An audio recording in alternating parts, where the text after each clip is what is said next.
আজম খান যেটা দিয়েছেন, আজকে যে আমাদের গান, বাংলা গান, বাংলাদেশি গান পপুলার হয়েছে আমাদের কাছে, ইটস ডিউ টু হিম। আমরা তখন অন্য বিদেশি গান শুনতাম না, আজম খানের গান আসার পর থেকে আমরা বিদেশি গান শোনা বন্ধ করে দিয়েছি। সো আমি এটা বিশ্বাস করি, আমাদের গান যদি ভালো হয়, আমরা যদি সুন্দর গান করতে পারি, উপস্থাপনা করতে পারি, আমার কোনো কিছু বন্ধ করতে হবে না। আমাদের প্রেমী মানুষ পড়ে বাদ বাকি সব বন্ধ করে দেবে। আমি আশা করছি আরমান এখানে আছে। Adnan is a very good boy. Alam ভাইয়ের সাথে আমার একটা ভালো পরিচয় হয়ে গিয়েছিল, কারণ কি আজম খান এখানে বাজাতে বাজাতে আলম ভাইয়ের সাথে আমি ফিল্মে বাজানো আরম্ভ করেছিলাম। I was too young at that time, I was only 15 years 16 years old. তো ওই সময় আমাকে উনি রেকর্ডিংয়ে নিয়েছিলেন। I am grateful to him.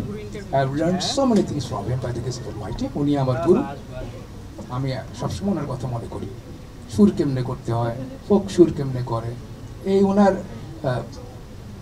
DC হওয়ার মৃত্যুর কদিন আগেই আমি ওনার কাছে গিয়ে আবার শিক্ষা নিয়ে আসছিলাম। তো সবাইকে ভালো রাখুক আল্লাহ, আলহামদুলিল্লাহ। আজম খানকে ভালো রাখুক আল্লাহ, আলম খানকে ভালো রাখুক। আর এই পরিবারের মধ্যে যেন আরও ট্যালেন্ট ফিরে আসছে আমি আশা করি। এখন তো এরা তো করে না ঠিক মতো, মানে বলে লাভ নেই, মানে ব্যবসায়িক হয়ে গেছে। তো ওয়েন বিজনেস কামস এভরিথিং গোজ রং। এটা আমি কালকেও টিভিতে বলছিলাম যে আসলে পয়সার পিছু যখন আমরা দৌড়াই তখন ট্যালেন্ট হারিয়ে যায়। তা আমরা ট্যালেন্টকে ধরে রাখি। আমরা পয়সা, আমি একটু সবসময় কথা বলি যে if you have the quality, name fame money is a logical sequences will come to you, but don't run after that. ওটা করলে পরে আমাদের অস্তিত্ব হারিয়ে যায়। ধন্যবাদ সকলকে।